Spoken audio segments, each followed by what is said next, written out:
Hello, I believe I am live right now. I Hello chat. I think I should be live. Okay, it's my first time using StreamYard on my own.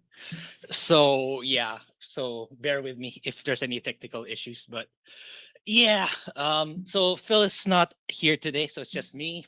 No high energy Phil or no food or content for those looking for that for today. So yeah, it's okay, what did Phil say to me a couple of days ago? So the reason why Phil's not around, so he chatted me on Discord. So he said, "Hey man, I bit the shit out of my tongue yesterday. It's pretty swollen, and I sound like a slurring retard." So, yeah, when he comes back next week, hopefully, I have some questions because I don't know, uh yeah, like a day after he said I can't really talk without sounding like a gay retard. So I don't know. It's like I don't know, chat. I can't envision myself biting my tongue that hard to the point where I can't talk properly. But well, yeah, I have bitten my tongue every now and then, especially when I'm eating, but not really, to the point where I can't talk anymore. But anyway, let- let's talk about it when Phil comes back. But yeah, today it's just gonna be me. So there's not really a lot that I pulled up today because admittedly it's kind of like the news for the week is mostly what do you call this? Mostly about high guard in the gaming sphere. So 90% of what I watch for the week is all high guard. So I'm probably gonna talk mostly about that. So anyway, let me look at the chat. So yeah, hi Virial, hi Hertz Donuts, Lord Crush, Mitchell Fields, and Mr. Milktoast. To quote the old Wendy's commercial, "Where's the beef?" Yeah, here's the beef, but it's only half the beef, shall we say, or less.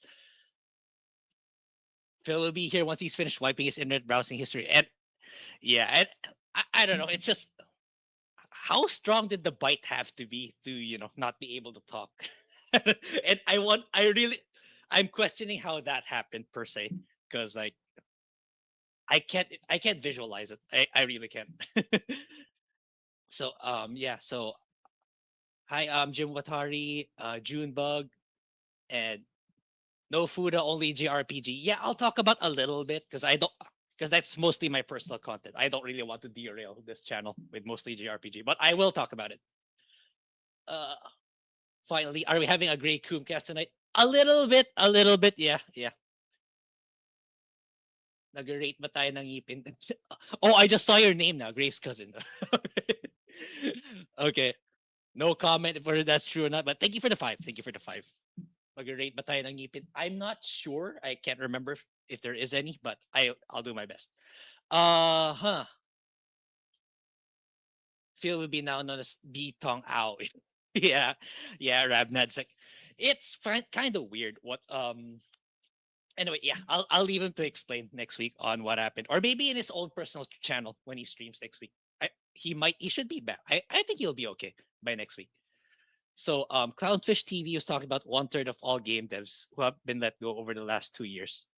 That could be topic fodder. Yeah, yeah. It's like, these modern gaming is there's really a lot to be said, especially with High Guard, with regards to how they approach criticism and how they're supposed to be taking it. They should be pivoting instead of taking it personally or taking it with such hostility.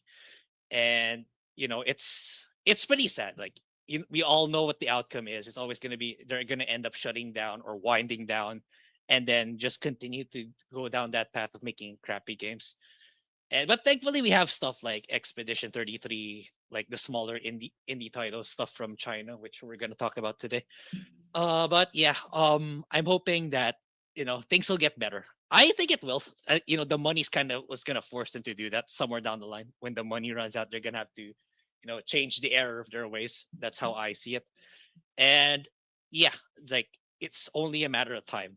And I think kind of High Guard kind of trying to do that recently. When I woke up, there's some new news that came up. So we'll talk about that. So anyway, yeah, hope everyone's having a good evening. I believe everyone's from the US or from the EU, so it's probably evening or early morning for you guys. So thank you very much for showing up. Even though Phil's not around, it's just me and yeah. So yeah, I'll do my best to be as entertaining as possible. So yeah, so I'll probably start things off with where a topic that we talked about last week with Beardo and X-Wing. And that is the okay. I'm getting used to StreamYard. Let me see. So this there we go. Okay. So yeah. So I'll start things off with I believe last week we talked about the writer for the Batman movie for James Gunn's DC universe. And yeah, they could have chosen a better writer in my opinion. Well, that's just me, but yeah, Beardo had definitely had a lot better to say with regards to this topic because like, he's a lot more passionate than Batman. Me, I'm just a normie, admittedly. And yeah, last week we talked about Christina Hodson being the lead writer for the Batman movie for James Gunn's universe. And yeah, she doesn't have a good track record. I believe she worked on The Flash, which was kind of mid at best because I genuinely think a huge contributor of the reception of that movie is because of Ezra Miller. Because like given his controversies and what he's doing in the real world, you know, the impression of him and his branding and the overall branding of the Flash kind of hurt the movie. And the other show, the other TV movie, sorry, the other movie that I believe she wrote was Birds of Prey, which I never watched, and apparently people said it was terrible. So apparently, for some reason in Hollywood, you fail upwards, and somehow she got this role of being the writer of the Batman of all franchises. And Batman is they're the second, if not the most prominent superhero of the DC universe. And yeah, it Hollywood just keeps failing upwards. Time will tell if this will be a good movie. I mean, I would love to be wrong. When the Batman comes, oh, it's actually a really good film. But given Hollywood's track record of late, I'm not so what do you call this? I don't really have high hopes or high spirits with regards to it being good. But I would definitely be glad if I'm wrong. So anyway, so DCU chief James Gunn defends Batman and the brave and the bold screenwriter. So we all know James Gunn. He's kind of terminally online in a sense. He likes to what do you call this? Read the feedback, and he almost always doesn't receive it well. I can't even remember if he does receive it well. But anyway, so it did reach to him what we kind of said or what most people were saying about this Christina Hodson and her track record. And okay, I'm not gonna read this word for word. So okay, so here he said, I will only say maligning Christina Hodson's writing skills has almost certainly never read an actual screenplay by Christina Hodson. She's one of the writers who was with us early in the DCU planning stages. But yeah, James Gunn is trying to defend her, but in a way, yeah, she may be a part of the early. I don't know her full track record, but she may be a part of the early DCU stages. But maybe she's not yet ready to be part of, shall we say, the you know taking on this big of a role or being the head writer. Because I think it's the same with Star Wars with David Filoni, where people were saying, "Oh, Dave Filoni's great. Dave Filoni will be good because he was under the wing of George Lucas back in the day with Star Wars Clone Wars, I believe, or Star Wars Rebels." But yeah, I look how Ahsoka turned out. And as a Star Wars normie, I think it wasn't great. Ahsoka wasn't great, along with probably the other projects of modern Star Wars that he's involved in. So I think it's the same case, kind of like what X-Wing brought up last week. Like DC is going down the same path as Star Wars, as like many of these huge Hollywood IPs, which is sad because we want these stuff to be good rather than be criticizing it. And like as a person who makes YouTube content, YouTube videos, like I would rather have the discourse of reviewing movies and TV shows and deep diving on how good they are, the lore, and what to expect after, rather than criticizing woke. Oh, this stuff is woke. This is terrible. This is terrible writing, poor character development and stuff. I'd rather talk about do the deep dive nerd talk to learn more about the IPs, and maybe it'll incentivize me to read their comics and do other things. But yeah, anyway, so it seems that they're not getting the feedback well. It's like, it's like, oh, James Gunn is just defending it. And it's the way I see it. It's, the way they're responding. The director, Andy Muschietti, I don't know if I read that correctly. A lot of people did not see it. But you know how things are these days. People don't see things, but they like to talk shit about it, and they like to jump on bandwagons, which is, they don't really know. People are angry for reasons that are unrelated to these things, and it's just these. That's why these never, these never, the quality of Hollywood's products never elevate to a higher level, or they don't improve because they don't really take the feedback. Because, like, yeah, it can be harsh at many instances and straight to the point, and some are, providing feedback in bad faith or being too hostile, like sending death threats. Please don't do that. And yeah, it's like, if you are a public figure, someone of this high level in terms of making these products, and you have you're public facing, you do need to be able to discern the difference between taking feedback and not being, choosing the ones that are constructive for you to improve, and versus the ones that are just simply being vicious or being mean to you. Otherwise, you're just going to be stuck in your echo chamber, and the final product is going to be terrible. And yeah, it's, I don't know. It's always going to be like this. I do. It's kind of, I feel like it's more. I. It feels bad to use the word, but it feels kind of more hopeless, in my opinion, for Hollywood in general, compared to the video game space. At least for video games, I can see signs of improvement in some areas, like the smaller indie devs, for China, for people, developers in Asia trying to, having a bigger presence in the space. But for Hollywood, I don't know. It's like, I don't know what it will take for them to change the error of their ways, or be better receptive to these kind of feedback so that they can better improve. And judging by this, yeah, it's like, Muschietti still continues saying, "Oh no, the Flash movie's still really good," and I'm not questioning that. But yeah, we love the movie, and actually we recommend it. So, despite the poor financial performance, despite what we're getting, of late, they still think that they're doing the right thing and not responding to feedback. And I don't know. It's like, look, I did make a Superman video about watching James Gunn's Superman a second time, and I kind of liked it more.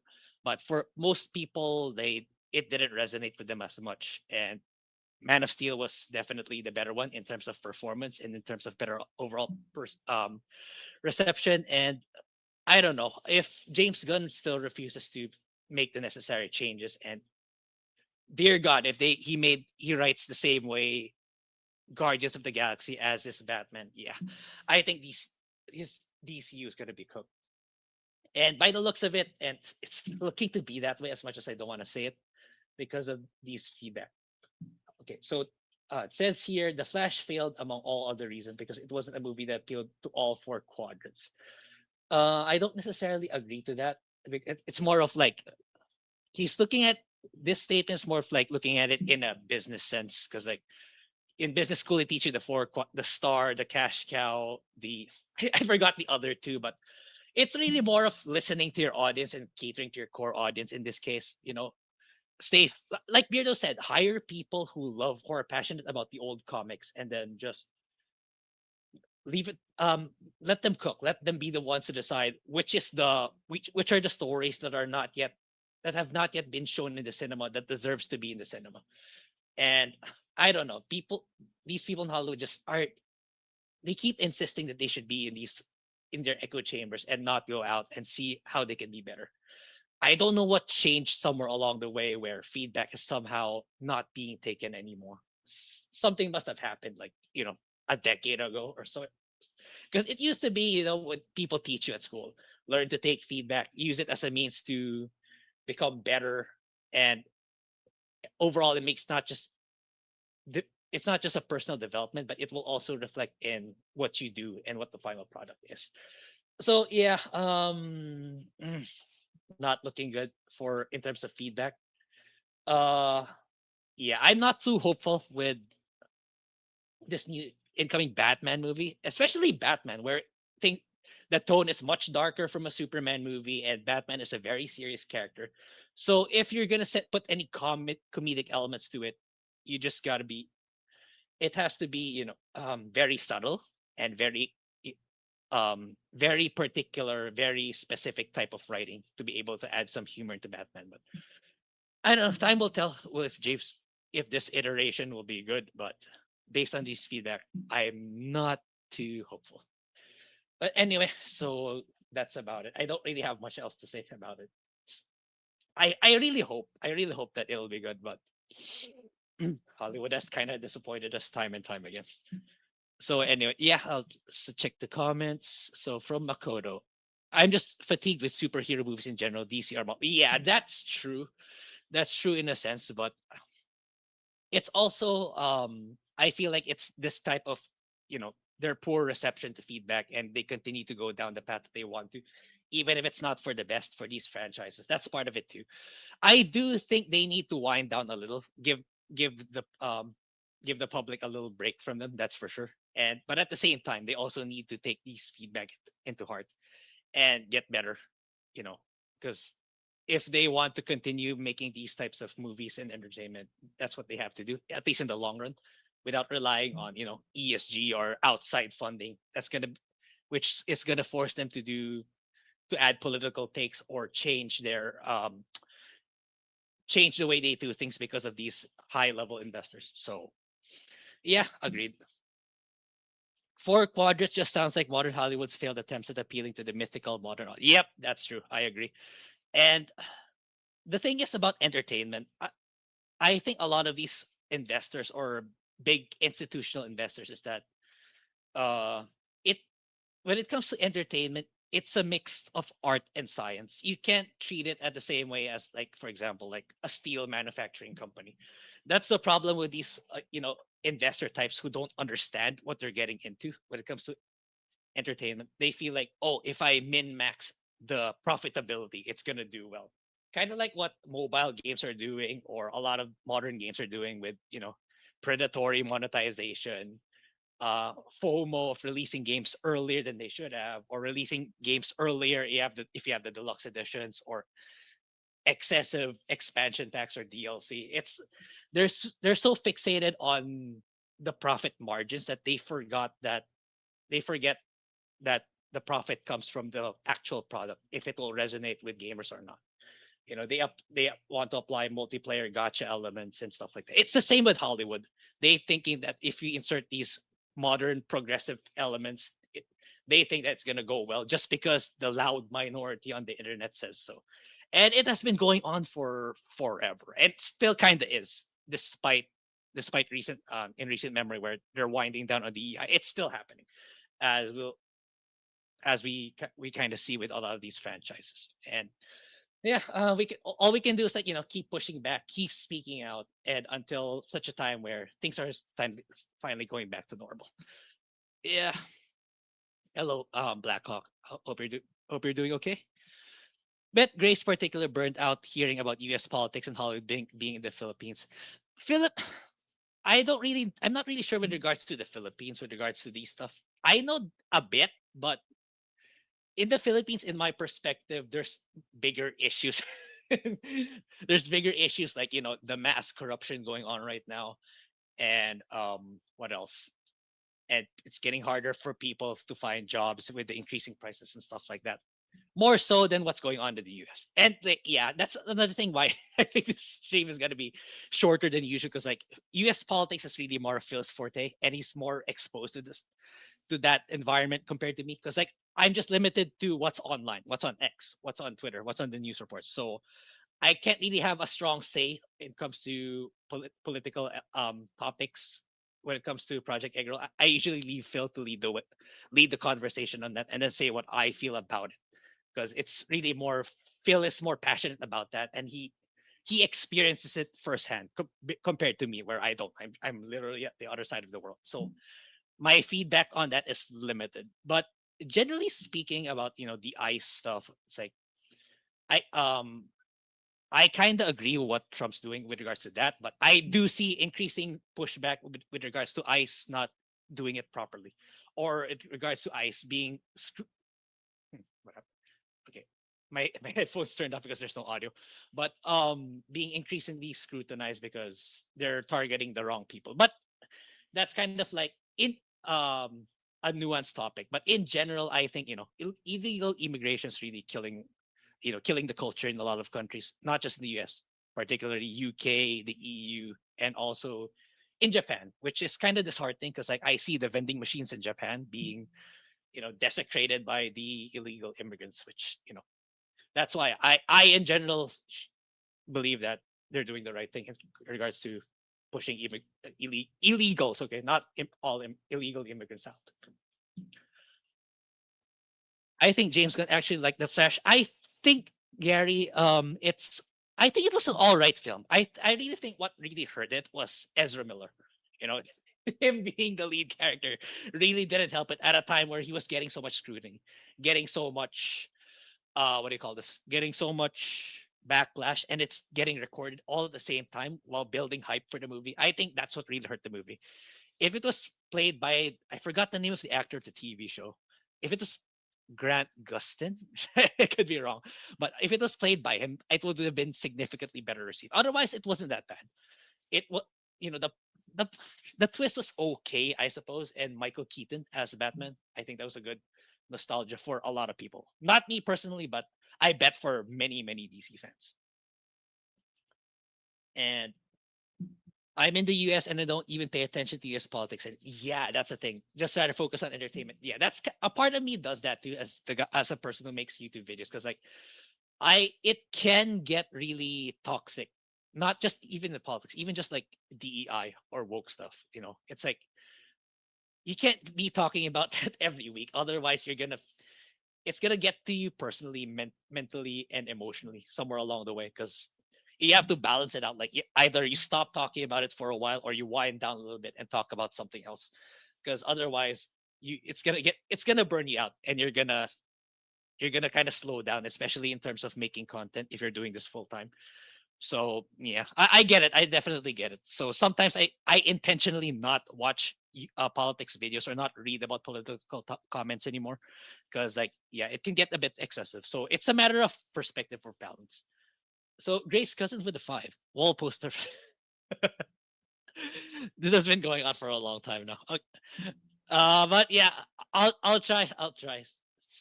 Because like because like was that last week or no 2 weeks ago where Phil's cousin kind of dropped the chat saying I have a new PC but I don't have a display or a wallpaper.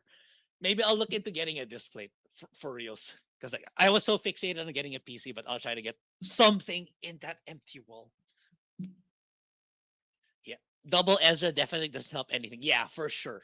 And that was the plot of all things. Like maybe it would have been significantly better if the villain was someone else, or maybe just use Zod again. But yeah, it definitely double Ezra didn't. It kind of hurt the movie more, given Ezra's negative perception of the time. Like actually, now that like if Ezra were to receive a movie now, I think people would be a bit more forgiving, unless new stories pop up. But because like the internet's quick to forget. Maybe if they show Ezra again now, people will be a bit more forgiving. People will say some will argue, hey, yeah, guys, that happened a couple of years ago. Maybe Ezra kind of changed already, so let's give him another chance. A part of me thinks that way. It's just that it was really bad timing where Ezra got so much negative press while his movie was about to release. I think that really hurt the movie. Guy Gad boys, Gunn had the most freedom with Peacemaker, and look what he did. Not very impressed. I heard it wasn't that good. I have not watched season one either because yeah, it's so hard to keep up with all the games I'm covering and the TV shows. But I did hear Peacemaker was kind of so. It wasn't really that great. Although some people I believe liked season one, then it kind of fell off with season two. And yeah, and I believe he made a cameo on the Superman movie, which just a few seconds, so I couldn't really relate to it. But yeah, it's not looking good for DC. And I really think Zack Snyder was really banking that Paramount was gonna win because like before the official results of the acquisition of Warner Brothers, he was like posting so a lot of what he did for the DCU, his version of the DCU, and I think he was really begging that he will be put back on the limelight and he'll be replacing James Gunn. But did it happen? Warner Brothers chose Netflix, for better or for worse. I honestly don't know who's worse among the two. And you renamed. Okay. Okay, that makes sense. You change your handle. Okay. Got it. And you change your profile picture too, which is funny, Okay, got it. Okay. It took about a month, but I sanitized my YouTube account of all political channels. Like I can just come here and for fun. Yeah, that's it. That's the reason why I have multiple accounts. each one has each one has different functions. Like, look, if I don't want to see woke stuff or DEI stuff or Hollywood stuff, criticizing Hollywood, I would switch to this account. If I wanted to see just video game reviews, I switch to my main account. If I wanted to see JRPGs, I switch to the Grae account because that's what I kind of dislike about YouTube now because like it's so hyper optimized to provide to feed you with content based on what you watch. And yeah, it's a good and a bad thing at the same time, but I miss it more when there's kind of more random stuff or different diverse topics rather than it trying to feed you what you what did you watch for the last 5 videos and then that's all you see in your feed, which is kind of annoying. Yeah. I definitely get that. And it's also why like I keep it strictly separate with my channels. Like my main channels like JRPGs, the other ones just gaming in general because it's really a different tone and a different like I don't want to let's say if like example I talk about woke stuff here in Project Hero. I want to keep it here so that people who want to who are looking for talking points about that kind of topics, they can just stay here. That if they just want to see a JRPG review based on the merits of the game, they can just go to my channel and stuff like that. Yeah, but I do get it. It's like it's annoying to having to optimize your account just so you want to see what you want to see rather than being overwhelmed with the same topic. Yeah, I mostly follow gaming or movie review channels. Yeah, that's I have accounts that follow that, and I have accounts that follow stuff that I talk like what we're talking about here. Because I have to. A part of me has to be in the know, despite having less exposure. Because like we're live every week with Phil, so I don't have to know everything, but I do like what do you call this? I do I Part of me has to know something because I can't show up every week not knowing anything at all. So yeah, but Phil is really good at filling the holes. Despite Phil being very busy, he's really in the know with pretty much a lot of stuff online, which is impressive in my opinion. Like because like he's a dad now, he's taking care of his in-laws, and he still manages to be in the know with everything, and he has a full-time job. That's really impressive in my opinion. I love your JRPG videos. Yeah, thank you, Makoto. It's been so long. It's yeah, because like the reason why I take so long in making them, I'm gonna go on a I'm gonna sidestep here a little bit to talk about my JRPG stuff. So yeah, I love making those videos for sure. But the reason why they take super long is that JRPGs in general, they're long, like right? Like if you're a JRPG gamer, you know that they're long in general. Like 20 hours of gameplay is already considered short for JRPG standards. It's usually more than usually 40, 50, 60, sometimes even exceeding 100 hours. So I make it a point to at least finish the main story before I start writing everything before I write my script, record everything, grab the footage, etc., etc. That's the reason why it takes so long. And not to mention, like I only do this part time along with my other responsibilities, like doing stuff here, making other videos. That's the reason why it takes so long. And I always try to make it such a way that I put a game that I really like in the best of light. So, like for example, I set up a poll here on Project Eggroll. If people still want to see me do a full featured Code Vein 2 video, because that game I can't deny all it has a lot of issues outside of the censorship. Because I know people are the talking point for Code Vein 2 is the censorship. It has a lot more problems outside of those, outside of that. So I can't really make a video the way I do them. So that's why I made a poll. Hey guys, do you still want me to make the video for Code Vein 2, or should I just move on to the next one? So I'll make a Code Vein 2 video next week to see if it's worth getting or not. But spoiler alert, generally speaking, there are better games. Okay, there are better games. There are better Souls games, there are better JRPG games. But yeah, I'll break it down on my video. But yeah, anyway, that's about it. I like making the JRPG videos, but and yeah, I'll hopefully fingers crossed I'll be able to upload one very soon. The last one I made was like 3 months ago, 4 months ago. Yeah, I got really busy too. That's also another factor. But yeah, I hope that to be able to upload videos soon. Yeah, yeah, well, for some reason my feed is flooding with big titty. That's probably Phil. That's Phil's doing. That's Phil's doing. Whenever I see big titty girl thumbnail, that's probably Phil. Yeah, I'm usually it's Phil spamming those thumbnails with AI big titty thumbnail with his live streams and his YouTube segments, which is funny. Which it works. Do what works. You know, I I keep screwing myself with the algorithm. Tell it not to tell it not to recommend channels that only review stuff specifically, just like reading the wiki stutter repeat themselves. But yeah, uh I'm not sure how well the do not recommend function works because like I still get them from time to time, even though I click because like it's the annoying thing is YouTube does get some videos that are long ago, like 4 months. Like I don't want to watch a full live stream that happened 4 months ago, and it's a members only live stream. I'm not a member for that particular channel, so what? Why are you feeding me this algorithm? But yeah, it gets annoying. It's surprisingly more efficient to have multiple accounts to to hyper optimize the content you want to watch. But yeah, we get it. Great, yeah, but yeah, I do. But I kind of have more free time now compared to December.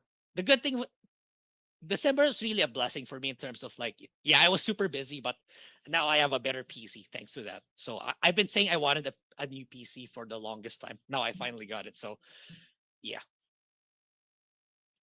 didn't really enjoy the first Code Vein. Yeah, that's fair because like Code Vein, the thing is like it tries to be a JRPG because it's so focused on hyper narratives at the same time as a Souls game. So it's kind of like a hybrid genre, if I may say, because like so it kind what ends up happening for a lot of people is that it feels half baked for both genres rather than a good experience just for one. I think that's what happened to Code Vein, and it's more apparent for the second game. To be honest, it's more apparent for it. So yeah, if you didn't like the first one, I don't think you will like the second one more. So yeah, even if you block channels to clear history, you'll still recommend stuff based on your IP address. Yeah, IP address 100%. Like you have to train your account to get a particular content from a particular geography. Like example, for my case, I'm from the Philippines. If I open a new YouTube account that's from the Philippines, I keep getting local news, local in the know, local showbiz, which I definitely do not like. So I have to train that account to watch, video game reviews, like what's happening with Hollywood or what's happening in the games industry. I have to train it a little bit so that it stops showing that local content. Yeah, for sure. Tactics Ogres Reborn. It's often goes on sale, but I haven't gotten it. But I do have Final Fantasy Tactics, which I was supposed to make a video on Tactics, but I didn't get the time because I got super busy. But I know it's a good game. It's a classic. That's why Square Enix remastered it. So if you can get it for cheap, yeah, go for it. Let's hear it. Okay, was what was the JRPG that got you into the? I always think about that, but Uh, it's hard to put into words because like I've been playing JRPG since I was a kid. But granted, I wasn't good at them. Trust me, I wasn't good at them because for some reason it immersed me. But at the same time, I sucked at them. Like didn't even understand the story. I was too stupid. But for some reason, I kind of like them. Like I don't know. I started with like I didn't even start with Square Enix JRPGs to be honest, or did I?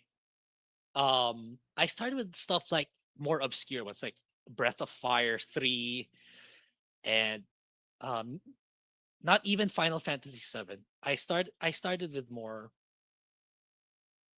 Chrono Cross and like a little bit of Final Fantasy 8. Granted, I didn't know what I was doing at the time. So I don't know. What kind of triggered for me is the PS2 era, cuz like PS2 is like the golden age of JRPG. You get like literally hundreds of JRPGs, like probably like the iconic ones was like Star Ocean, Valkyrie Profile, and the more obscure ones from Tri-Ace like Radiata Stories and games like that. So it's really the PS2 era that got me into them. There's really so many. It was an insane amount in the PS2, like Dragon Quest 8 for stuff like that, and Rogue Galaxy. There were a lot. There were a lot in the PS2 era. So I can't really pinpoint a particular title, but it was during the PS1 and PS2 era.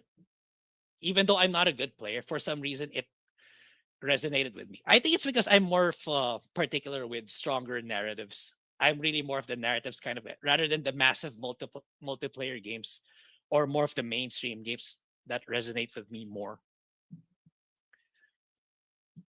3 months between JRPG videos. That's how long it takes to play a JRPG. Yeah, that's true. That's another factor. But I, whenever a new game comes out and I want to make a video out of it, I do my best to to play it as fast as possible. So right now, Code Vein, a, a, a factor of why I'm not in the know with the news this week is because I've been playing a lot of Code Vein. So the game came out like 2 days ago for me. So I'm already, how many hours have I am 17 hours in. So the game came out. Oh, you guys can see it. Yeah. So it's, yeah, seven. Can you guys see? Wait, I did see.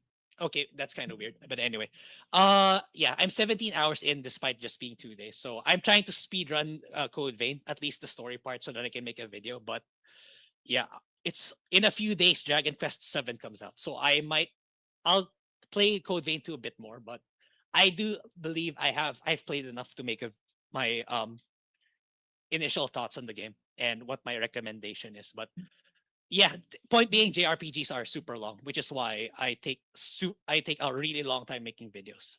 But at the same time, a part of me is like I've been thinking a lot lately about what do you call this? Making a channel where it's like Endymion or Legendary Drops or Legacy Killer per se. Like, making the daily no, not JRP, daily gaming content. It's more, the slop content type. Just so like I've been thinking like if I want to do this full time someday, I have to have a channel that does that. So I don't know. You guys let me know if you guys want that type of stuff, but I've been thinking really hard lately if I should finally start jumping in. I know Phil has been telling me to do that for the longest time. It's just that in my what do you call this? It's always a habit of on me on a personal level where I want the video to be good, not just like me reading the news or me talking about the news, but maybe there's an equilibrium somewhere around along the way where I can churn out more videos, but at the same time I can give a better take or a better edited video, not necessarily the way I do them in my main channel. I don't know. I'm kind of rambling on my personal stuff, but yeah, I've been thinking about that. Chrono Cross, FF7 were my two favorite JRPGs. Okay, yeah, Chrono Cross I like. I do want to make a Chrono Cross video someday. Just that there's so many JRPGs, and I finished it as a kid. I remember finishing it as a kid, but I definitely did not understand the story. The same with Xenogears. I forgot about Xenogears. I finished Xenogears, but I didn't understand the story either. That's another one that I want to play through, and this time I know I'm old enough to understand the story. So yeah, a lot of JRPGs in my backlog. PS2 definitely had a great JRPG lineup. Yeah, it's crazy. It really was. Like you could not have finished all those JRPGs. Granted, a lot of them kind of suck, or a lot of them kind of C tier or terrible, but still, there was still a lot that's competent. That's B level, double A level. It was crazy. It really was. Yeah, Rogue Galaxy, Wild Arms. I forgot about FF10, my first Final Fantasy that I finished. Xenosaga, I never got into, but I heard really good things about it. Dark Cloud, Kingdom Hearts. Yeah, it was a lot. There's a lot. There's even a lot smaller ones like Romancing Saga and the Saga games. Square was also churning out a lot of games back then. crossing the streams, has there ever been successful movie based off of a JRPG? Mm, not that I chat can probably has better knowledge of that, but I don't think so. I because I tend not to. Because like for example, the Near Automata anime, I couldn't finish it because like it's really inferior compared to the video game. And I know Square released an anime for FF15, but I didn't play FF15, so I wouldn't know. But generally speaking, the games tend to be superior. I especially like it has the movies have a lot to live up to, and I think that's a difficult part because the game sets such a high standard, and then you have to kind of tell the same story in 2 hours, which for me it's never gonna go well given how long JRPGs are and how focused they are in the narratives. For me at least, I don't think so. And yeah, looking forward to Dragon Quest 7 Yeah, it's good. I really like the demo. Like, and yeah, I've played 8 and 11, and the good. What I like about Dragon Quest is they always stick true to their formula. They don't go. Square never overhauled it like the way they did FF16 or the modern FF games. They just stuck to the roots. They just made the graphics better and the quality of life better. But in terms of the fundamental gameplay of Dragon Quest, it still stays the same. Mm, just recover Asmongold's content. Yeah, yeah. It's like, but yeah, that's true. That's true. That a part of me thinks that way too. And yeah, it's like one half of me like wants to be catches the trendy topics, but another half of me, I don't want to just regurgitate everyone's opinions, which is kind of what I'm doing here, to be honest. Like because like what I can say is like most people or everyone already said it, but people still want to hear it. That's the thing. So yeah, I'll think about it. I'll think about it. Like because once I commit, I do want to stick to it. Like daily or almost every other day, there should be a new video that comes out. So that also entails some kind of discipline on my part. I played Chrono Cross before Chrono Trigger. Yeah, me too. Me too. Actually, I finished Chrono Cross. Then I did the Chrono Trigger video all those years later. But at least Chrono Trigger, I understood the story for sure. But yeah, Chrono Cross, I need to play again so that I fully grasp the story. Never liked FF8 system after playing 7 back in the. Yeah, that's for me the the fundamentals of a good JRPG is the progression. You cannot remove the leveling up, the increasing of stats, the bigger numbers part of JRPGs.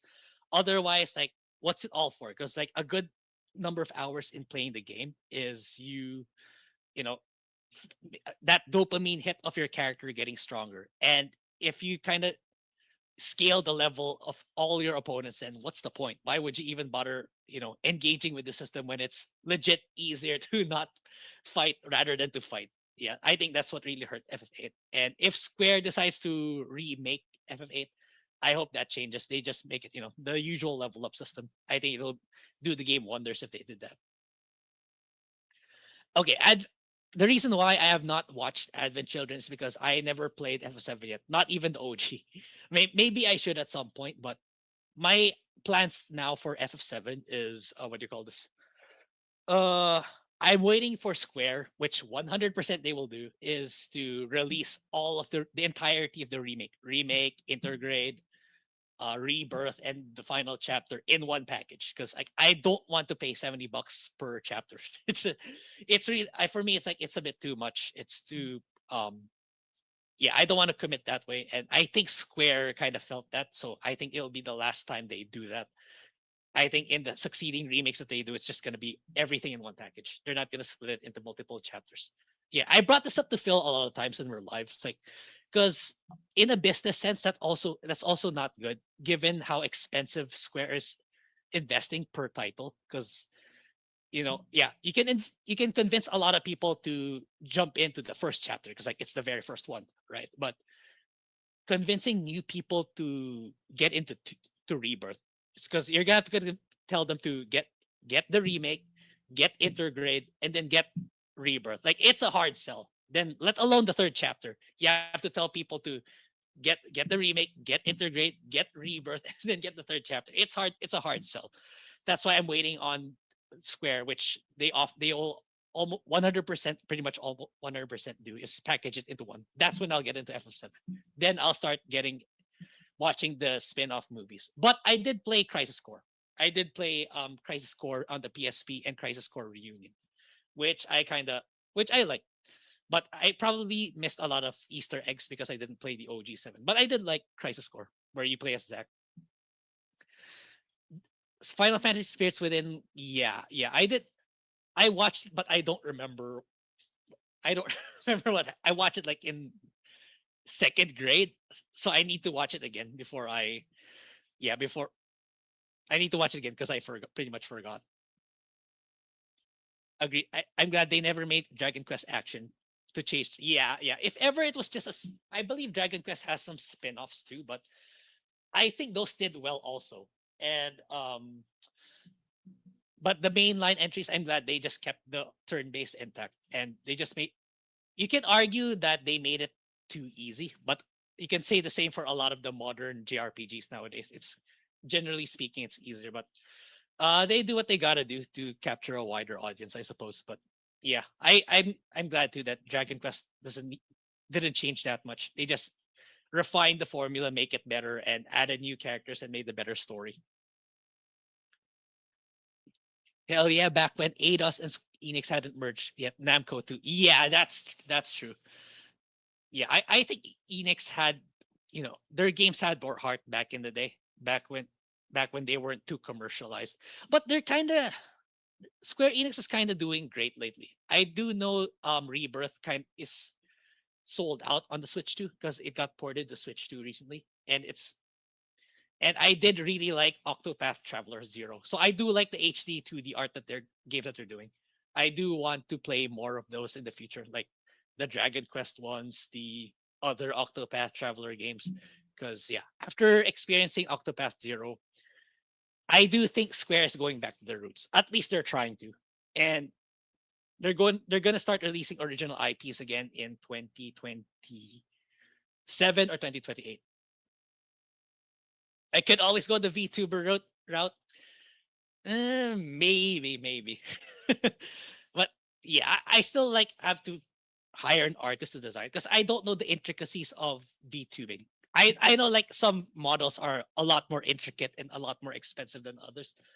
But I don't know. I'll do it for the memes for sure. But in terms of being a permanent one, I'm not so sure. I know some people did it, but I'm not so sure.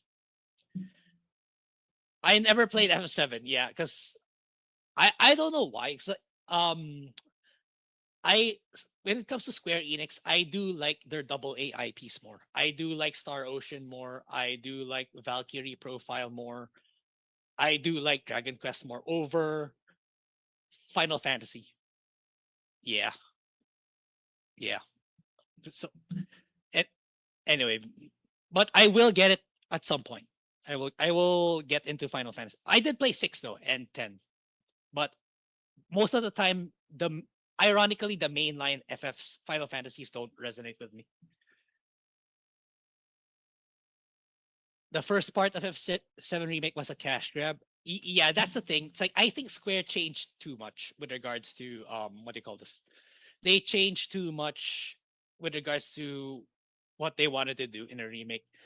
I think they should have followed what Nihon Falcom's doing with Chills in the Sky. They stayed faithful to the OG. It's still turn based, but they applied modern quality of life improvements like the action elements. Because like I think they were the ones who pioneered there, where you explore when exploration. It also is like an action RPG, but you also can trigger the turn-based combat. But they stuck to the original mechanics of the original game, not overhaul it like Square Enix. So I think they should have done that because like Trails in the Sky is a lot more. I don't know. I've seen tweets that say they didn't like it, but that's very, very few compared to the pushback that Square Enix got with FF7. So yeah, but I think Square is kind of trying to pivot. I think they're learning, like especially with Expedition 33, where they were the games industry in general was wrong to say that turn-based games were dead. The truth is they were always there. It's just that Expedition 33 kind of exacerbated that turn-based games are good, or at least a lot of people still like it. Because personally, I didn't like Expedition 33 that much. Instead of uploading videos every day, you could always stream games and chat. Yeah, that a part of me wants to do that too. Because like, yeah, since I'm playing games, I might as well stream it. But the tough part is Grace cousin with JRPGs. They're admittedly as someone who makes JRPG videos, they are not fun to the funnest to watch. And personally, it's hard to make it entertainment. You know, the way Phil's makes his game streams entertaining. It's hard to do that for JRPGs because they're super long, and they're a lot of them require that you have to grind and farm a little bit. So you have to be fighting a couple the same enemies like an hour or two, which is hard to make it entertaining for a stream. That's another reason why it's holding me back to do a video game stream.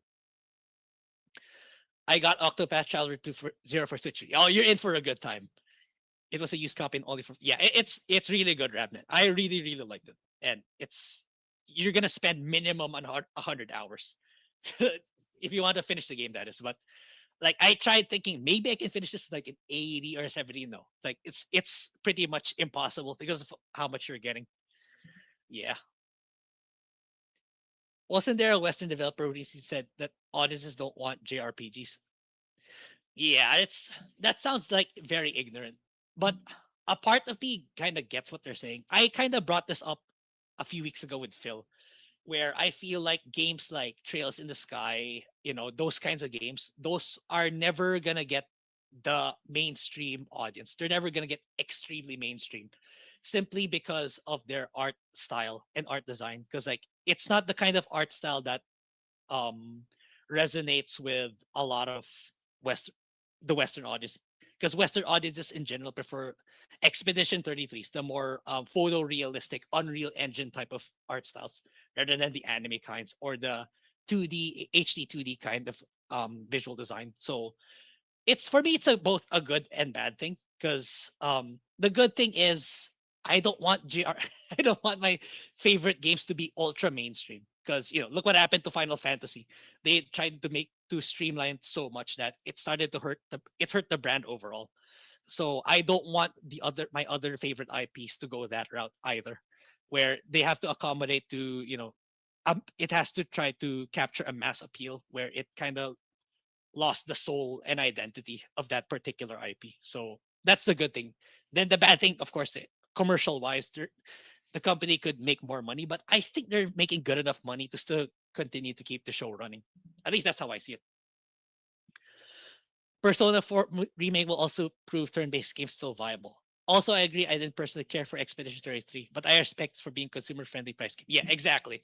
Yeah, Persona 4 remake. I hope it comes out this year, but I'm having doubts. I think it'll come out 2027, the soonest, not this year, because like I think by now we should have heard more rather than that initial teaser. But I don't know. I could be wrong because like it's the 30th anniversary of Persona, I believe. So maybe Atlas will show more and it'll come out. My guess is if it's this year, it's gonna be very late this year, if ever. But I really think it's 2027. But I don't know, could be wrong. Yeah, I didn't like Expedition 33 because of the parry mechanics, honestly. That's it. I got burnt out by the parry mechanics. I prefer traditional turn-based games rather than it being like a Souls like turn-based game. But that's just me, clearly. A lot of people really like the game, so yeah. The key to making a fun stream would seem to have to do with less about the game being played and more about the person. Yes, that's why. That's why I kind of like because like I feel back when I was live streaming, I feel like I kind of depended more on the game than me being entertaining. That's why I lean more towards videos. At least videos, I can write it and edit it in such a way that it's entertaining for people in X amount of time. That's why I'm more of a videos guy than a live stream guy. That's why I stopped doing live streams. Not to mention it can get very exhausting. For people who don't who just watch people, you think that it's super simple. Oh, you just open your computer, play the game, and just talk. It can get exhausting talking for that amount of time, like thinking about what to say, how to be entertaining, how to make your playthroughs more entertaining for people, and stuff like that. I'm not talking about stuff like DSP where where it's an e-begging marathon. Okay, I'm talking about people who are trying to make it entertaining, like Phil, for example. But yeah, I don't know, but it's something that I'm open to do in the future. 100%. Yeah, I'm personally sick of ultra realistic graphics from Western games. Yeah, me too. I really am. Especially when they waste it on making characters ugly. Yeah, that's true. Rather than unique, cute designs. Yeah, I think so too. I think they should focus on scaling down. I think the games industry really needs to focus on scaling down their games and making it more detailed and more focused on adding gameplay substance rather than the graphics and making it bigger, because I think people are kind of burnt out by of that by now. So, and it's gonna be more expensive given they're gonna update their engines. Up, people need to upgrade their GPUs, which a lot of people can't nowadays. Not with today's economy. So yeah, I can see games winding down in the future and focus more on the features rather than making it bigger and better graphics. Okay. Yeah, the QTEs during battles were annoying. Yeah, that's true. Okay. No Chinese accent. Yeah, feels better at that stuff. Eggroll feels better. I do it in a really cringe way, so I don't want to do it. Western developers need to realize they can either have attractive ladies or identity politics, not both. Yeah, yeah, that's true. And there's still a lot of them that's still still trying to push it. But at the same time, there's a actually we're gonna talk about that later with regards to the other medieval game, the one that's um going toe to toe with Knight's Path. Well, I do agree on Kata's take on that. It's like, yeah, it's if you're an indie developer and it's a new IP, I think it's okay for you to have those kinds of characters if you really, really want to. But at the same time, don't expect the sales to skyrocket or to have a strong reception. You're okay to make those kinds of games if you want, but don't destroy the existing IPs. Example, this used to be a hot character, then the next game she's ugly or flat chested. That's the part that upsets people the most. But if you want to make your own game based on that, then for me, it's fine. It's fine. Despite what people, I know people are kind of pushing back on that game for having an ugly female medieval knight. For me, it's okay as long as it's a new IP. YouTube crashed my tab. Yeah, that happens to me too. Trying to let you know this. FF7 is on sale on Steam for $5. Yeah, I'm not. A part of me thinks that they might change certain parts of the content. I'm not sure, chat. Do you guys think like when I remember Phil saying Tifa called a particular character the R word. So I'm worried that Square might do something about that. Like, you know, it's not unusual to for game devs to churn out an updated version of the game only to make changes in the content that people do not want. So a part of me is worried that Square is like, yeah, they're saying it's quality of life improvements for FF7, but I'm worried that they might change some of the scripts or some of the dialogue in the game. But I don't know. Maybe I'm just being too pessimistic. People don't watch Gary to play The Witcher because he's good. Yeah, that's true. I remember that Phil said I don't get to watch Gary's live video game live streams, but I do remember Phil saying on him having a hard time with playing the Gollum game, which is funny. Yeah, I don't mind new IPs doing that stuff. They shouldn't be surprised at the sell, and they shouldn't gaslight the audience. Oh, why didn't you buy that game? You guys are bigoted for not supporting my game. Please just stop doing that. Yeah. Anyway, okay. I kind of went on like, oh shoot, I went for an hour talking with chat. Anyway, but yeah, I don't really have a lot for today. That's also another reason why I don't really have a lot, because like I think this week was dominated with High Guard. I watched so many High Guard videos, their takes on it, their different perspective. But anyway, yeah. In terms of movie stuff, there isn't really a lot, and I don't really want to talk about movies per se because, again, it's not my main, my forte. It's not. Phil is better at that stuff. You guys know that. But yeah. Anyway, to our next topic is there's been new casting with God of War movie. So last week we talked about Ryan Hurst, I believe, and as Kratos, which I think it was okay, and I think people are kind of okay with that too, because like if it was like 5 years ago, it was gonna be, we know that Kratos is gonna be a black man for sure, just for the sake of DEI. But now that that's kind of subsiding, they're casting things correctly. So I think there's some new castings with more castings that were revealed for God of War. So one is Mandy Patinkin. I hope I read that correctly. Will play as Odin in God of War. So I don't really know much about this guy, but I do know he played a major character in the TV show Homeland, and I think he was okay there. I didn't finish Homeland. I only watched a couple of episodes in it, but I do know he's a major character in that TV show, and I think he was all right. So I think he would make a good Odin. I think so. I didn't play. Granted, I didn't play Ragnarok, but I did watch Phil play a little bit. So I think, yeah, I think there Sony's kind of spot on in the casting so far. Anyway, the more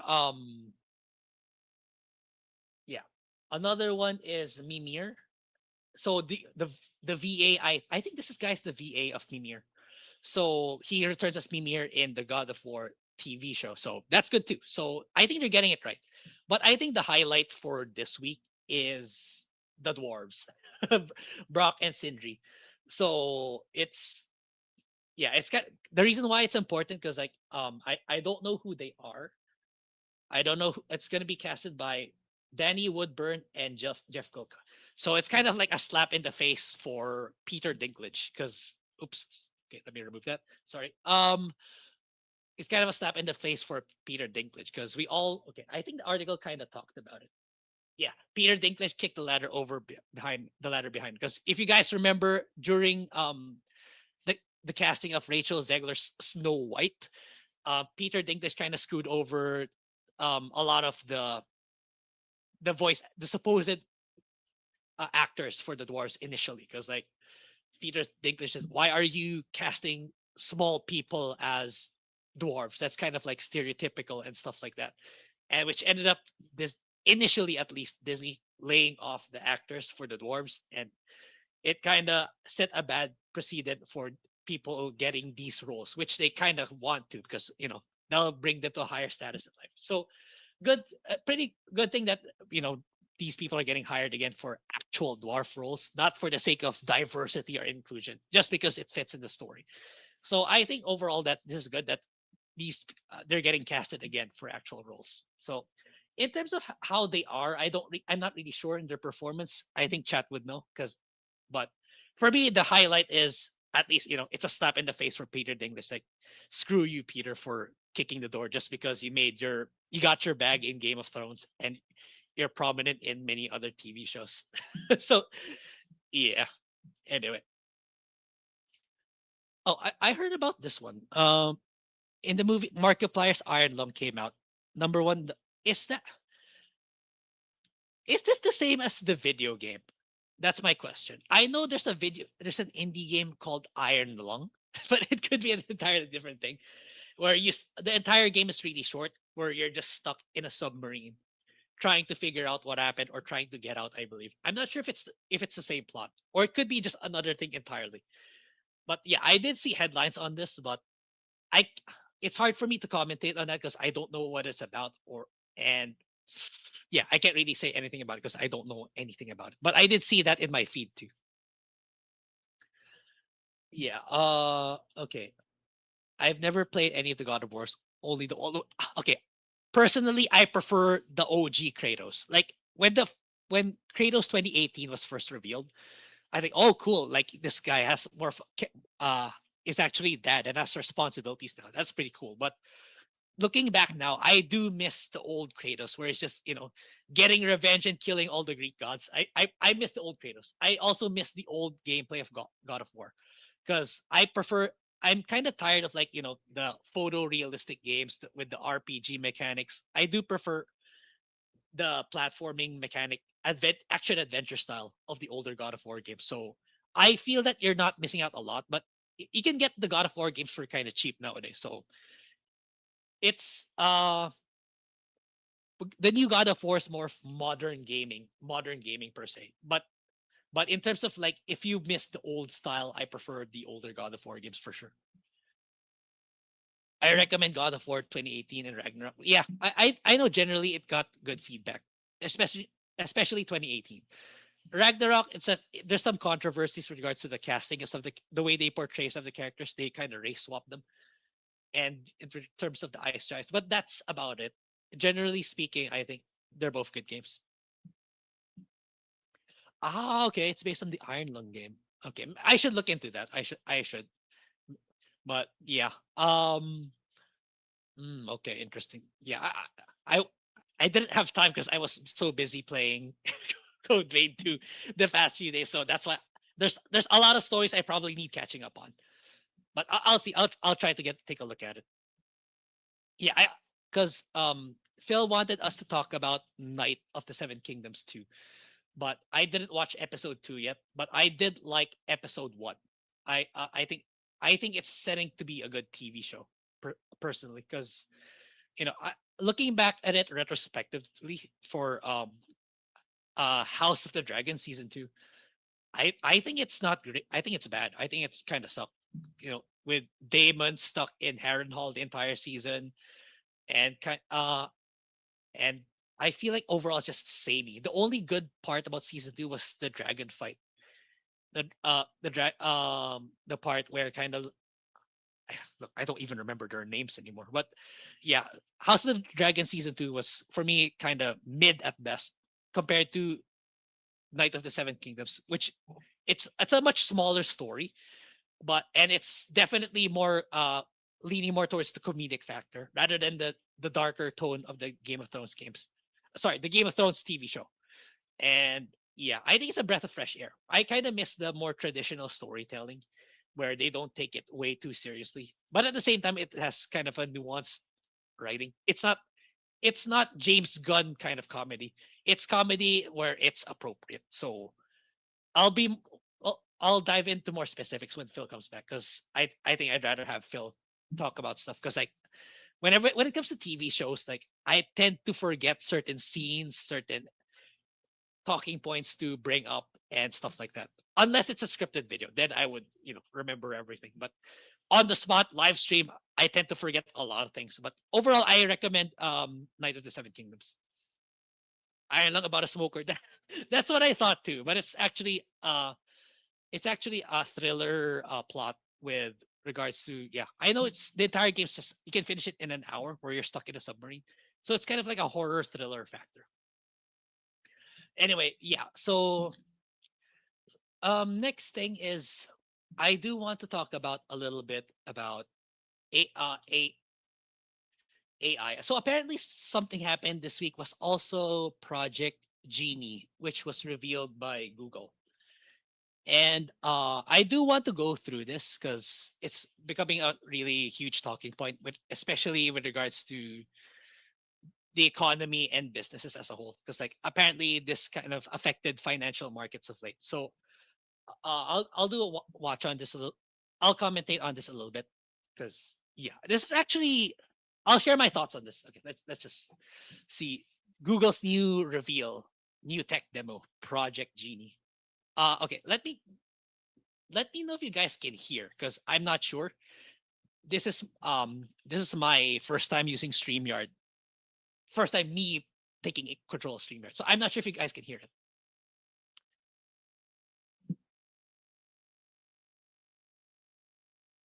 Yeah.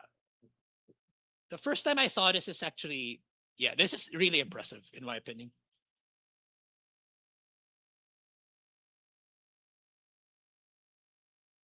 The fact that you can just type it in, just describe can you just chat GP can't hear anything.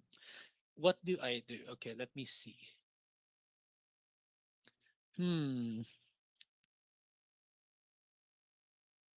How do I okay. Uh-oh. Hmm. Where do okay. Here's the part I need to troubleshoot. Mm,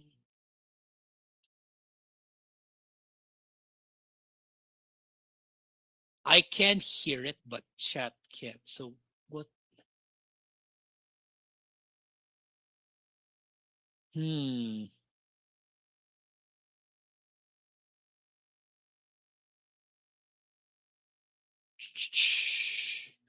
Okay, here's the part where. Okay.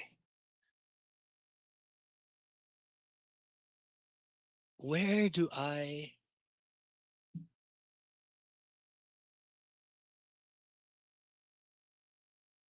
Is it because.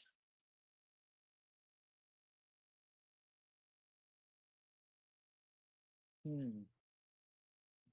I don't see settings here.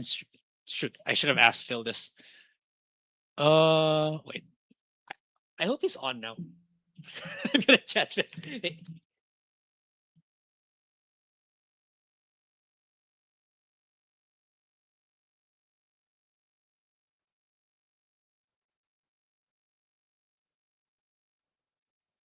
I wonder if he's online.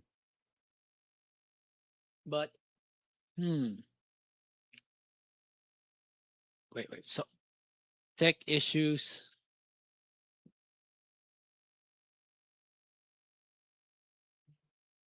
Hmm.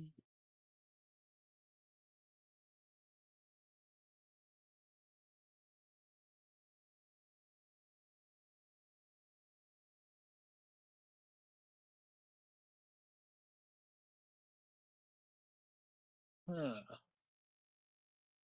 Okay. I can hear it, but wait. I think I need to change my audio source for time. What about now, chat? Can you hear it?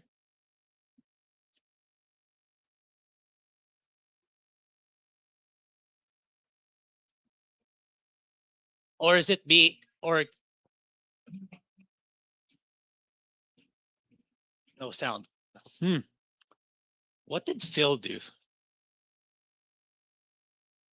Still no sound. Hmm.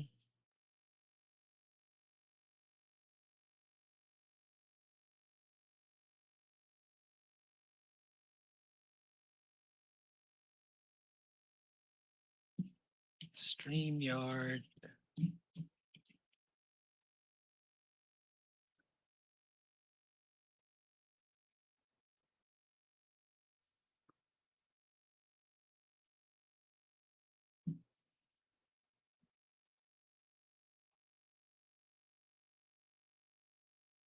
No, because like when I go to settings, all it says is my mic. That's the thing. Uh,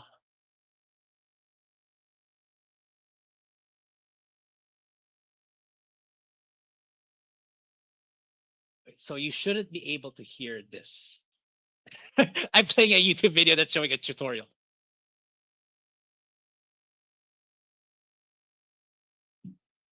Yeah, that's what I'm doing now, Mitchell Fields. I'm trying to Google it. I'm make a really quick video today. Okay, that one you definitely heard. Wait, let me get back to my headphones.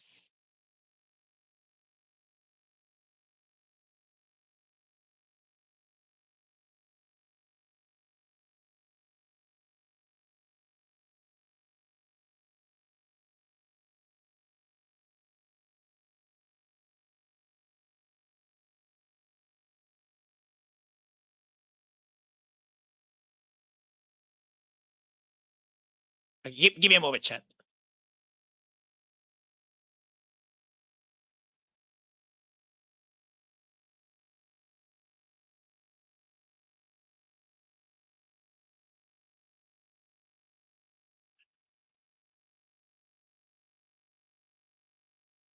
Okay. Okay. So as per a short video, he says the problem is okay, let me remove that first. The problem is apparently I'm using Brave browser, so he says to use Chrome. So I'll do that moving forward for videos. So let's see if he's correct. Let's see if he's correct. Share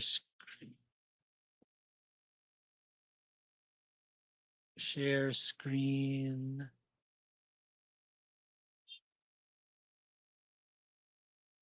Okay, let's try. What about now, chat?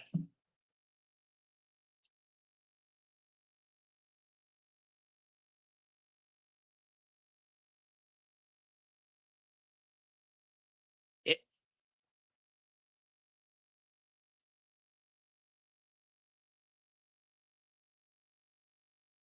still none.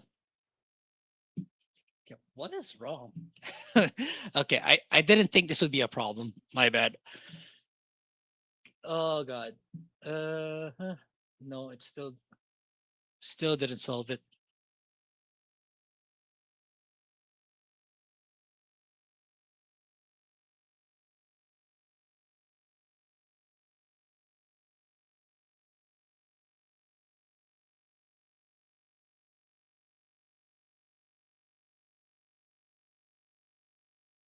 It has subtitle.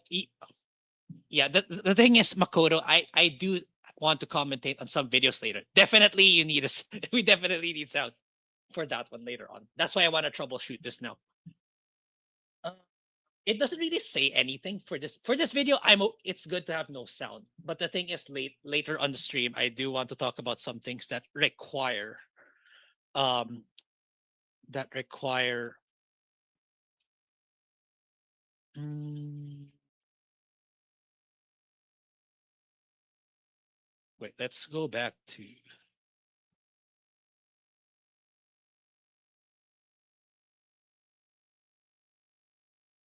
mute website. I wonder when I. Oh, okay. Oh, okay. I didn't know you could do that.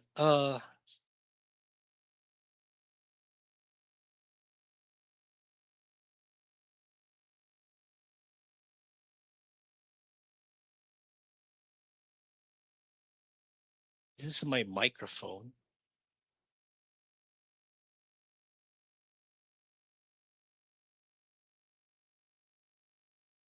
Okay, I think I know, but I think I know what I need to do. But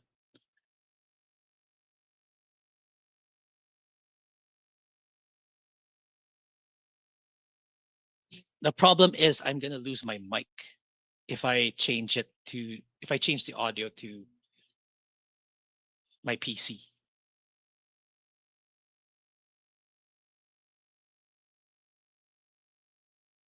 Do you have to share audio like you do your window? Uh I can't see that option. That's the thing. Grace cousin. Hmm. What and there's it's not giving me a lot of stuff to tinker with regards to.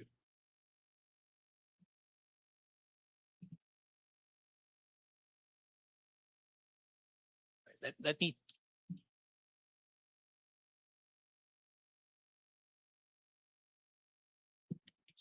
let me do some researching. Sorry guys, this is my first time, so at least next time I would know what to do already. No audio screen sharing. Yeah, because last time I live streamed using OBS, just OBS Studio. I thought it would be. Mm, okay, there's another one here. It's 3 minutes.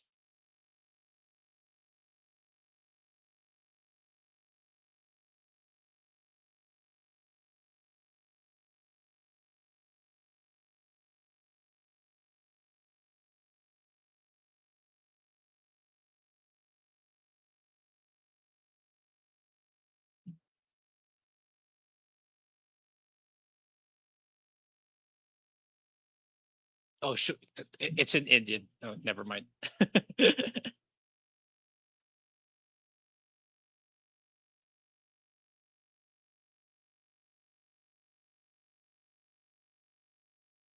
Oh wait. Mm,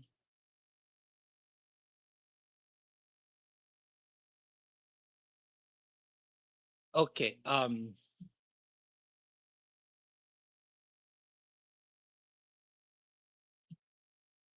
Wait. I think I do need to. Wait. Give me a moment.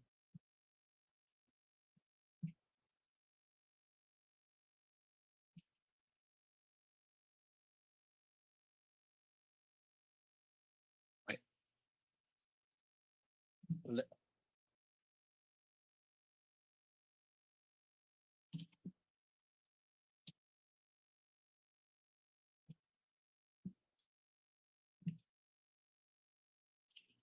Okay.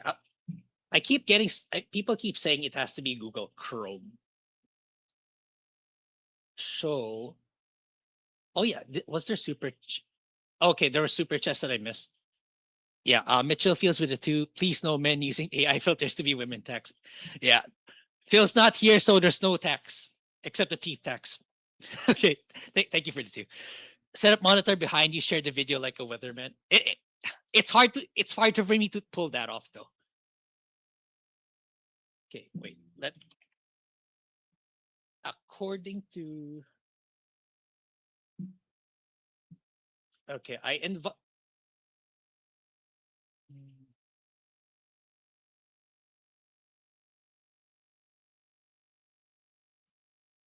Let me. I invited a sec, second account to myself.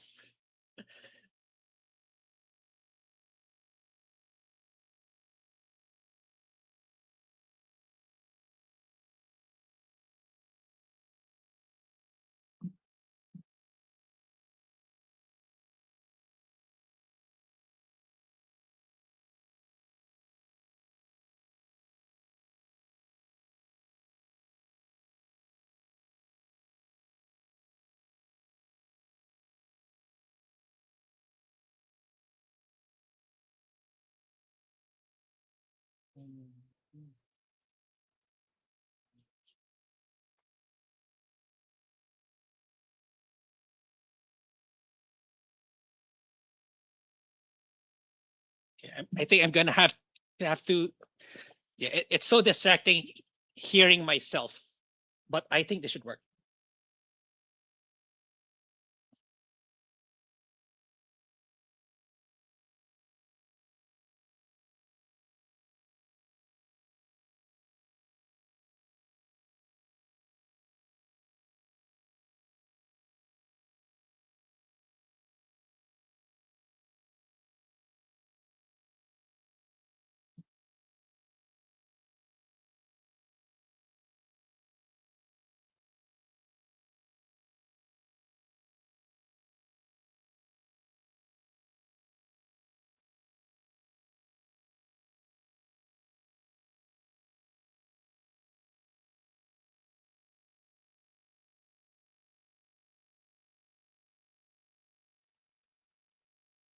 Mm,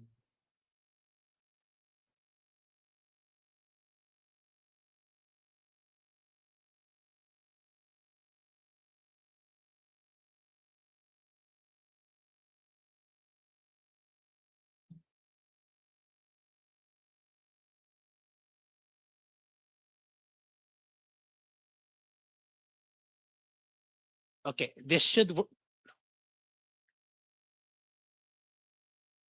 Is it working, chat?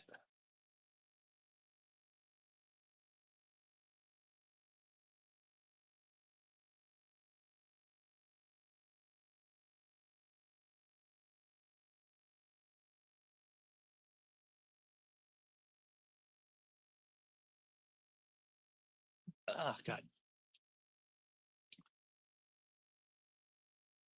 I wonder what's wrong.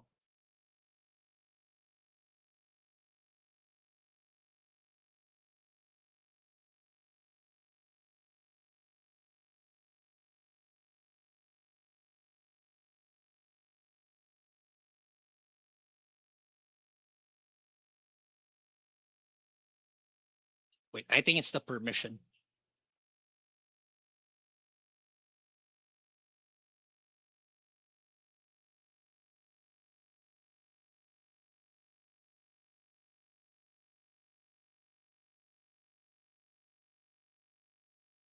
Yeah, that's what I'm doing now, Mitchell Fields. I'm trying to. What I'm not sure. Okay, okay. Here's what's gonna happen. Mm,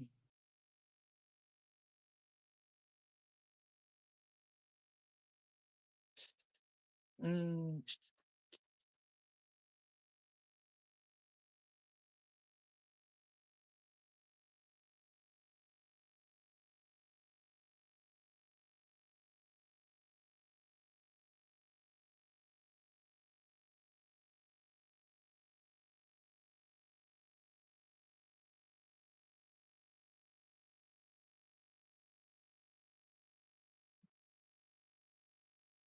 Okay, okay.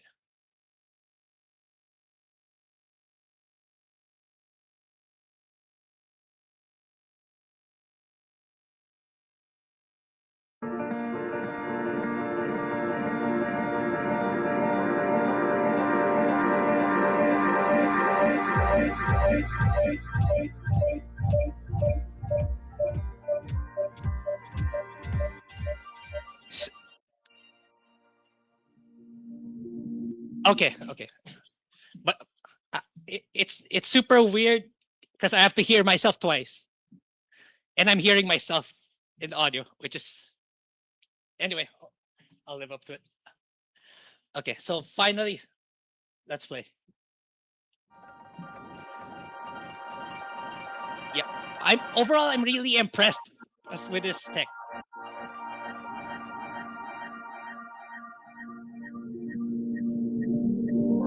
Like a GPT, if you want to make a video.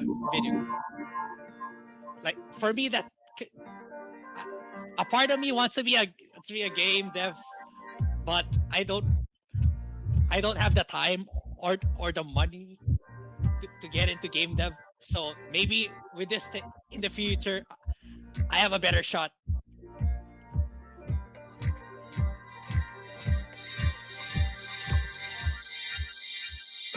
Yeah, the fact that you can just type a couple of words for it, and it's pretty crazy. Just chat GPT, and your video game is made. Now, if they can just configure it in such a way that it's easy to make changes or additions, yeah, it's gonna open up doors to a lot of people. Which,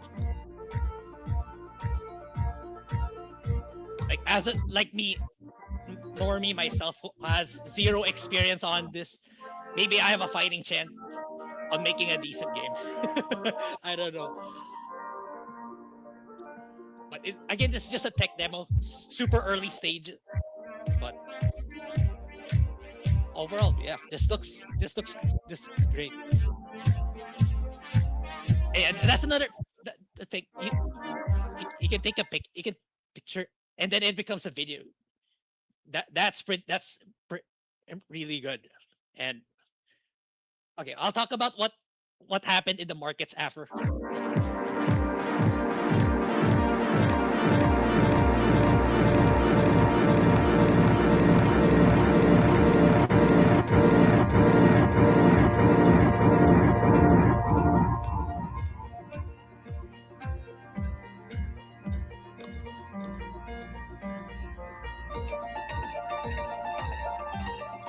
Yeah, okay. I think we got the gist. Okay, I'm gonna kick the second account.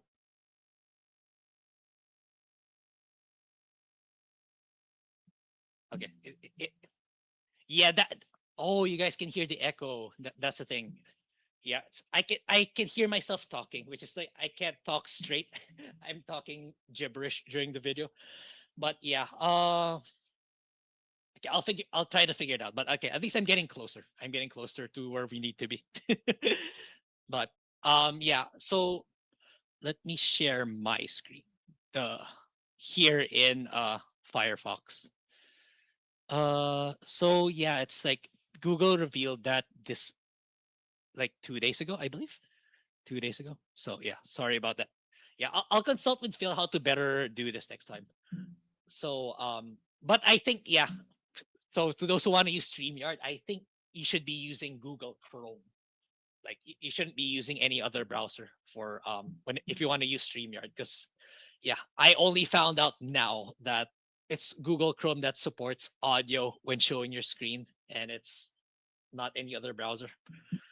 But anyway, so when this tech was showcased by Google, so apparently the stock market went down, particularly in the video games industry, which okay, so this from Seeking Alpha. I chose this one because they're credible when it comes to financial markets. So it's not just some random website like The Gamer or a video game website, which for me it's like as someone who graduated in finance, like people you shouldn't be talking about finance so kind of like ignorantly, in my opinion. So I chose Seeking Alpha. Um, so video game stocks are plummeting Friday afternoon. Trading sessions like Google announced Project Genie, an experimental research prototype that allows users to create visual worlds and interact with them. So yeah, just prompting will generate, video games. So apparently, yeah, I find this incredibly ignorant for a lot of like people. I don't think it's the very big institutional investors, but it could be given the impact on the markets. But yeah, again, for me, this just goes to show the disconnect between financial investors and how they perceive the video games, because all they see is like the profit margins, the profitability, the cash flow. They don't really have the in-depth knowledge to understand how the video game industry works. So just because you can prompt it in like a chat GPT like interface doesn't mean like, oh, it's over, it's really over for the games industry. If some random person in someone's basement can just generate a video game. So no, I don't think that's going to work, even if that technology grows, even if the technology evolves, because at the end of the day, it's still AI. You still need to do a lot of refining, remodeling the designs, and the process of making a game. Will it make it easier to develop a video game? Yeah, I think so. I do, but it isn't gonna take over the games industry. No, contrary to the financial performance, look, Unity dropped a whopping 21%, 13%, 12%, and 9%. Okay, 9% is not that bad, but it's crazy. It really is, because yeah, I know I said earlier that, oh, maybe I can make a game now, but I know very well it's not going to be a good game. It's like it's going to require a lot of polish, a lot of programming, a lot of coding before it gets there. But it will just help expedite the process of game development for sure. If anything, this is a boon for video game companies, not a detriment, not a competitive threat. Because it's like, what if it becomes this easy? What do you think is going to happen to stuff like the Steam marketplace? People are just going to flood it with really terrible games even more. If we're not getting that already, for example, on Steam, you get a lot of slop asset flips already the past few years. It's just gonna it's gonna increase. It's gonna exponentially increase that. But in terms of like, you know, video game companies shutting down, it's not like these people don't understand how the game industry works. It's like it a lot of thought goes through, like, for example, for a JRPG, a voice acting, the writing, the gameplay. People all like people from outside the video games, all they see is like, oh, this looks like a video game. So I can make a video game now as good as the big companies. No, no. I don't see it that way, but the financial market sees it that way. So in my opinion, it's like this is a good time to buy while the prices are really down. So yeah, so I don't I don't want to really read this anymore, but because yeah, so well, let's see the cringe takes. Analysts at Wells Fargo pointed out that Unity's game engine was used as a training platform for the Genie model. That Unity's relationship with Google's DeepMind that dates back to 2020. Oh, okay. So Unity shared their data and their technology for Google to be able to pull this off. So yeah, it kind of highlights more that it's still really, at the end of the day, you really still know how to develop a game from the ground up, from the very root. Not just because you know how to generate it through Google's Genie, just because that you become a game developer. Nothing in the Project Genie release changes our view that game development studios will leverage AI tools to develop games faster. A secular positive for the category. Yeah, exactly. Exactly. So at least Wells Fargo got it right. So I don't know what happened that made a lot of people think that you know the games industry is cooked because we can just generate video games. Yeah. Okay.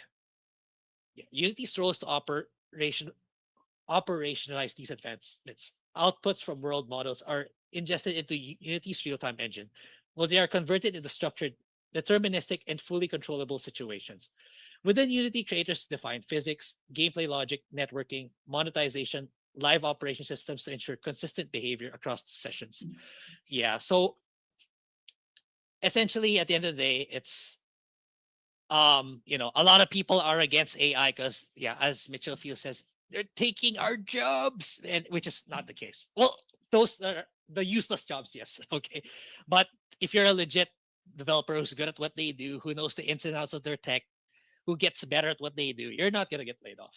It's like if you're that much of a boon or an asset to a company, you're not gonna get laid off. And this will just make your work easier, in my opinion. The redundant QAs, the refining of textures and models, like this tech is just gonna make it better, in my opinion. So yeah, yeah, the redundant, useless jobs will be gone, and we're gonna see an influx of garbage tier asset or asset flip or asset generated for this case of video games. But it's not gonna, it's not gonna negatively impact the video games industry as a whole. I'm not seeing it, even if this advances. And for all we know, it'll give birth to new video game companies.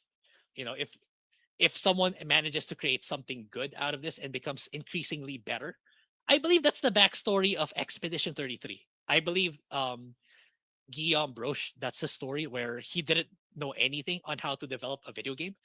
So what he did was like go to YouTube to learn how to do it. So there's still a level of skill that you need to learn to be able to create a video game.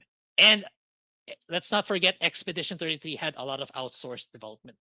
Hundreds of devs kind of helped pitched in to develop the game. So yeah, that's not going away just because you can now generate the video game.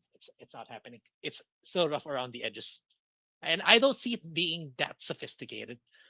Not without copying a lot of games that will you'll run into a lot of legal repercussions if you release a game like that. But yeah, anyway, that's what I have to say about the situation. And okay, let me. Yep. Um. Okay. Yeah, I missed a lot of chats because I was busy troubleshooting.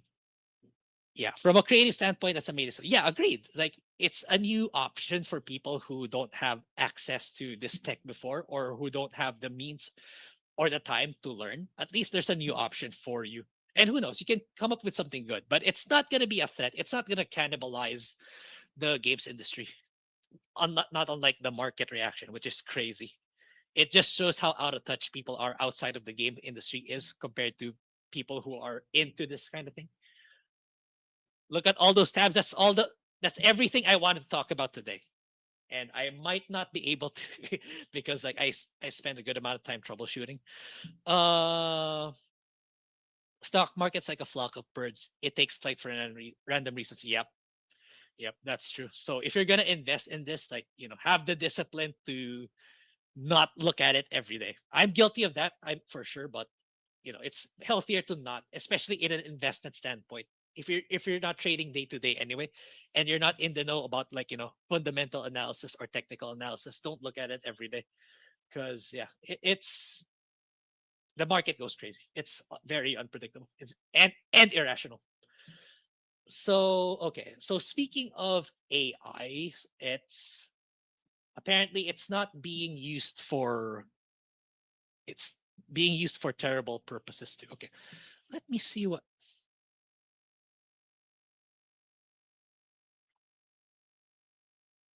Yeah, it's a browser issue apparently, I believe, because there's no option here in Firefox for me to say that um what do you call this, include volume. That only applies to Chrome. So I'm gonna show another video for our next topic. Well, not really our next topic. It's connected to what I just talked about. Uh Anyway, so let, I'm gonna need to.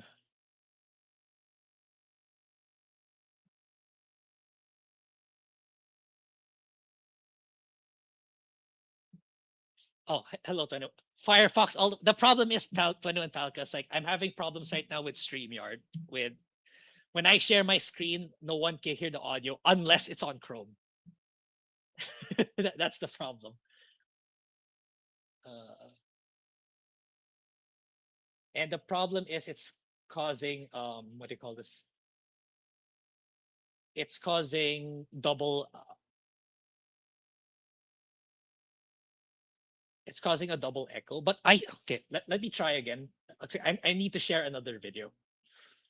So entering second account.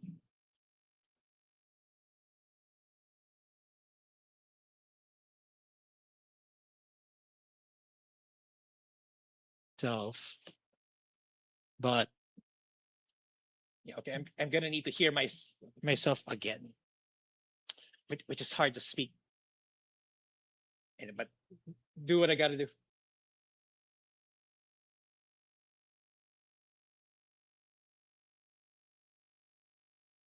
Okay, chat. Let me know if it's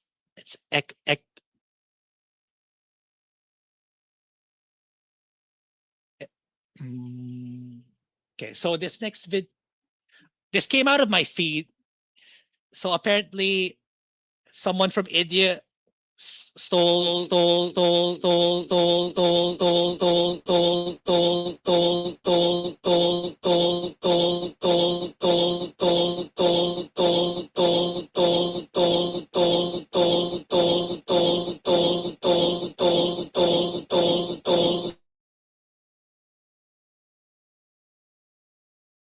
yeah,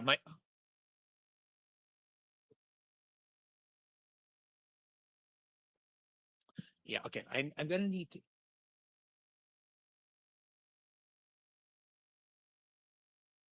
Okay, yeah. What I'll do? Okay, I'll log back. I'll end the stream and I'll restream again using Google Chrome. Like I think that's the best way. I don't want this is too much of a trouble for you guys. Okay, okay, guys, I'll be right back. I'll go live again, but using using Google Chrome. Okay.